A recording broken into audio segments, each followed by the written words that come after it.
I want to talk about the ICE deportations, the DHS deployments.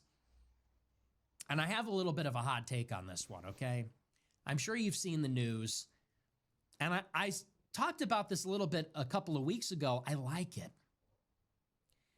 I'm out here in Chicago in the streets, and every day we're seeing footage of Border Patrol and ICE agents marching through downtown Chicago. It's awesome. I love it. And they set up their detention center outside the city. And they're rounding up illegals. I don't know if you saw the latest video, but they sent in Black Hawk helicopters rappelling down from ropes, storming the building like Rainbow Six, marching them out. It's awesome.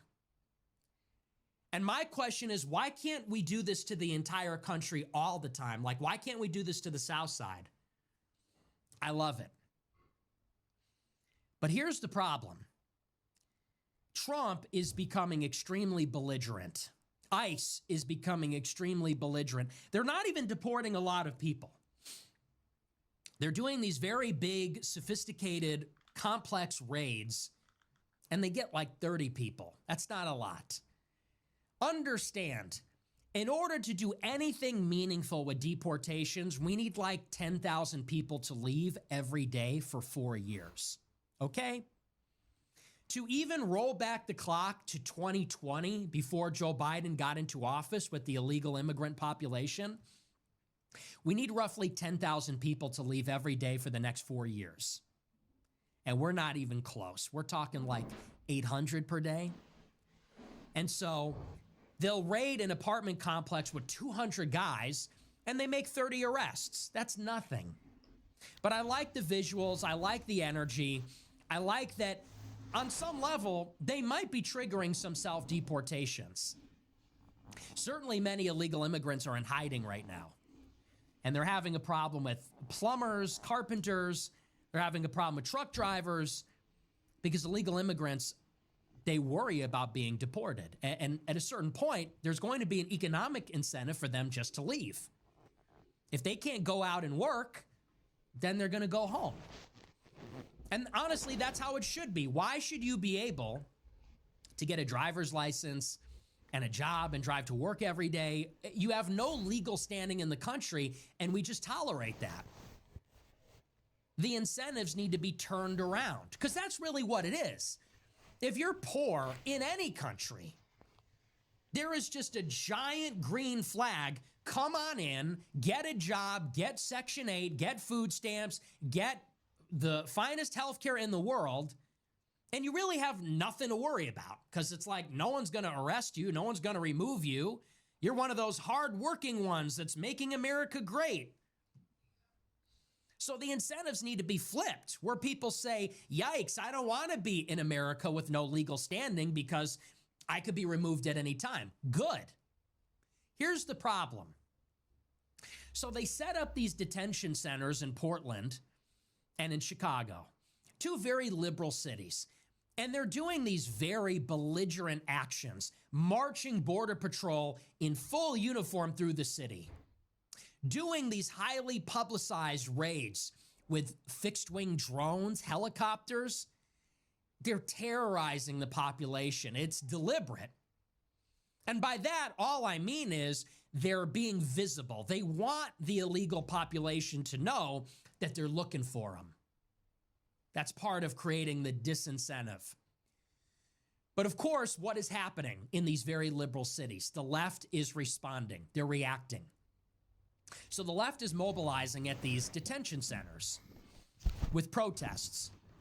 And the protests are getting very rowdy and unruly and bigger.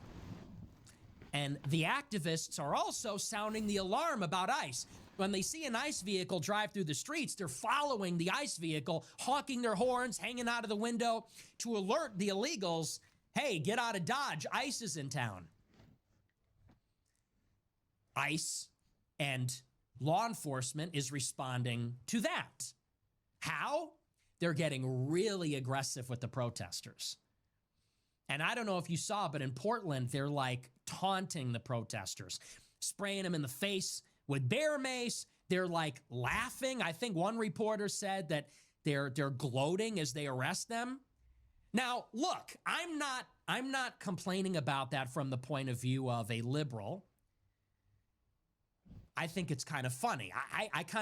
There's a part of me that likes to see that because these protesters are out of control. They're emboldened. Trump won the election. We have federal law enforcement. They're enforcing the damn laws. They're taking people that have no legal standing and they're removing them from the country. That's the law.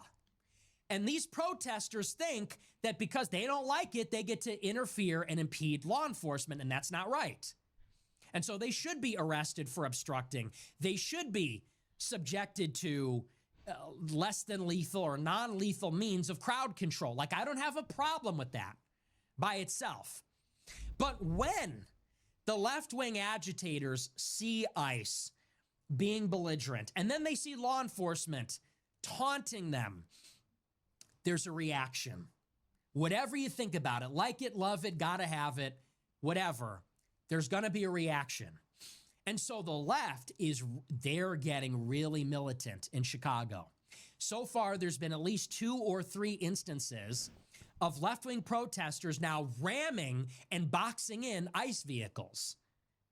This is not getting a ton of news coverage, but about a week ago, I think it was the end of last week, there was an ICE truck moving through the street, and 10 vehicles surrounded the ICE car, boxed it in, and one of the protesters that boxed in the ICE car had a semi-automatic rifle. ICE jumps out of the car, they shoot her. She goes to the hospital. Chicago PD is told to stand down. ICE calls for support. They say, we need law enforcement. We're boxed in by 10 vehicles. Chicago PD says, don't respond. Don't help them. Okay? There was another instance where an SUV rammed into an ICE vehicle going fast from behind. Not hard to see where this is going. How long before the ICE detention facility is bombed? How long before ICE agents are shot, like BLM style? Like in 2015, where some left-wing nut job just lights into them. God forbid. You don't want that to happen, but you know some psycho is thinking that.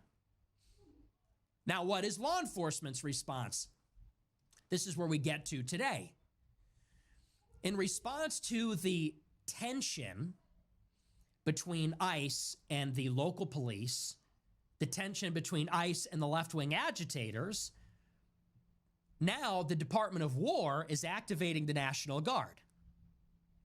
And Trump is sending in hundreds of National Guardsmen to protect ICE and DHS operatives as they carry out their law enforcement duties.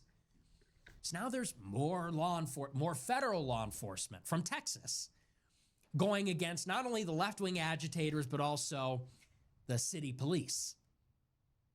Federal judge struck that down today. Says there's no insurrection in Chicago, there's no emergency, there's no reason for law enforcement, federal law enforcement to deploy, no reason for the National Guard to be federalized and activated and sent in. And what I see happening is a deliberate strategy of tension. I think that someone in the White House knows what they're doing. I think that person might be Stephen Miller. I'm not sure. I don't think it's Kristi Noem. I don't think she's that smart. I think there's a deliberate strategy of tension. They're being visible. They're being belligerent. They're antagonizing the left. The left is out of control. That gives them a pretext to bring in more feds to carry out their duties. Age-old, very, very obvious principle at work here. Now, if you had somebody serious in charge of the country, I would be all over this. I might like it. Because it's about time that order is restored here. There is no order. Think about how outrageous this situation is for a second. We have millions of people in America within our borders that we don't even know who they are. They have no legal standing to be here, and yet they act like they're at home. They're receiving government benefits, like we work. This is our birthright to be here. We're being taxed on our labor, and that money is paying for foreign nationals that have no legal standing. And they're here and they're taking advantage of all the public services, healthcare, education, housing, law enforcement, all of it, emergency services. It isn't right. And you have mayors and governors that are protecting these people. They're standing in the way of the federal government enforcing their constitutional powers, which is to defend the borders and the homeland against foreign invaders.